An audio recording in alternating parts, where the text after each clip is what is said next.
the number one problem or obstacle in bringing the FMS into the business side is over-explaining and over-communicating it. You don't have to over-explain and over-communicate it. If you know, I gave one analogy. Babies, this is how a baby squat, this is how you're supposed to squat, and this is one of the things we're going to look at.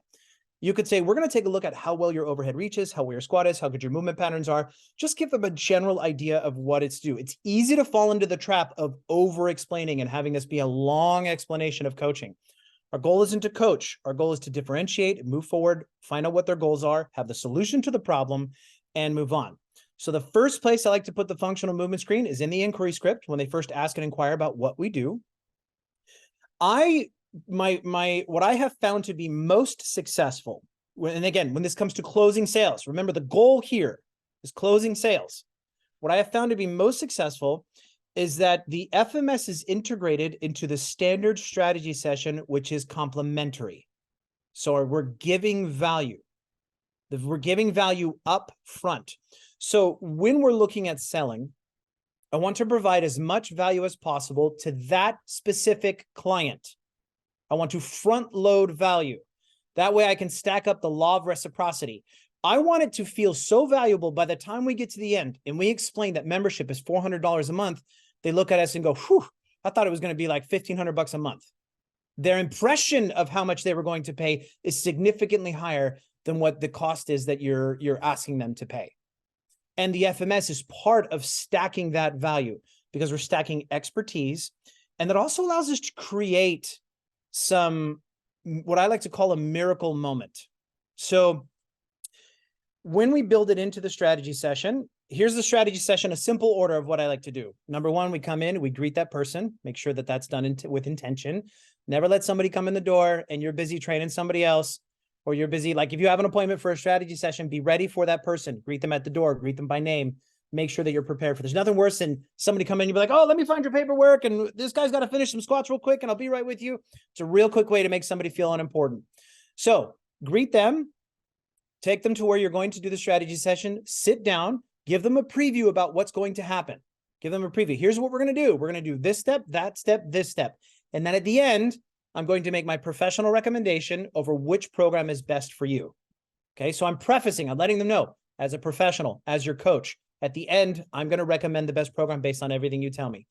Then we go over like medical background, triage, history, things like that. Then we get into what their goal is, what it is they want to accomplish, why it's emotionally important to them, how it's going to affect their day-to-day life. All that's done in the first initial sit down. Then from there, take them over to a spot and take them through a functional movement screen. Oh, by the way, quick note, let people know that you're going to do a functional movement screen before they come to this appointment. So you tell them, make sure to wear comfortable clothes and closed-toed shoes. So you're prepared to move a little bit. We want people to feel like I'm coming in and I'm getting moving. I'm coming in and I'm going to do it. The longer it takes for somebody to inquire and then move, if they inquire and then it's a week and a half before they actually move, the likelihood of them signing up or the likelihood of them showing up are very, very low. So we want people moving. So we got in the business for, right? Get people moving. The FMS is part of that. Take them through the functional movement screen. As we go through that functional movement screen, so I'm going to, your question led right into the next second. I want to talk about how do we get that in that functional movement screen in and what kind of language do we use? So do the functional movement screen inside the strategy session. Now, like I said, I'm not a coach, but I am level 1 and level 2 functional movement screen certified because I was doing functional movement screens and I've done hundreds. Like you guys, some of you guys have done thousands. So I'm saying, been doing it for a long time. And this is what I've discovered while actually doing the functional movement screen. So 2 important pieces of information. Number 1, modify your language to say we. Here's what we're going to do next. Next, we're going to do this. Once we are done with that, we're going to do this. What coaches tend to do is say, I want you to this. I want you to that. I want you to this. So what that client keeps up hearing is it's about what you want. It's about what you want. It's about what you want, as opposed to it's about us. It's about us going through this journey together. It's about us going through the screen together. It's about us working as a team to help accomplish my goals. So trade out I and replace it with we. Number 2, stand next to the person, not in front or behind. So if I'm standing face to face with somebody and my hands are up like this, it looks like we're getting ready to fight, right? Like a UFC way off or a boxing way off. We're ready to fight. Yeah, perfect. Exactly like that, right?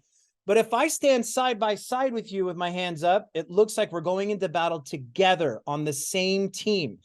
So psychological positioning of putting yourself next to that person, looking over to the side and say, here's what we're going to do together, both facing the same direction, just like a football team, just like a baseball team, just like a soccer team, just like a volleyball team, everybody facing the same direction, which means together we are going the same direction.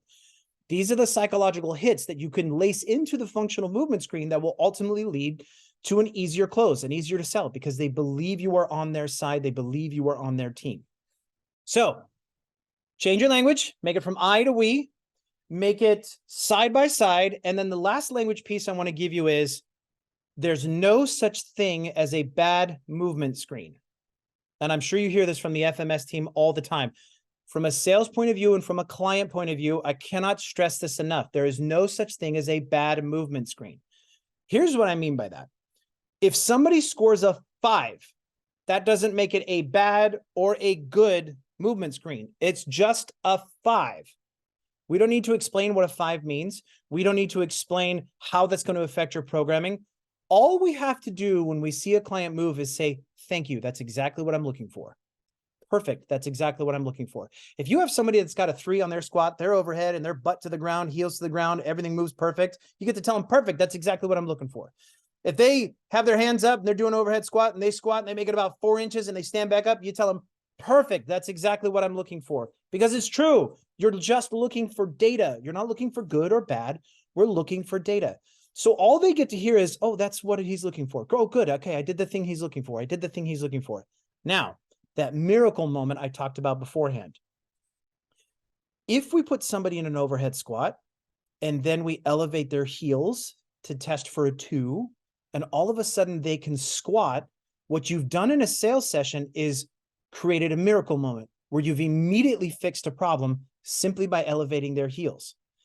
If they can't squat down, even if their heels are elevated, but you walk them over to a TRX and you put a TRX in their hands and say, let's try that squat again, but this time with support, and they can squat all the way to the ground and all the way back up with TRX support, you've created a miracle moment, a moment where you have immediately fixed a problem.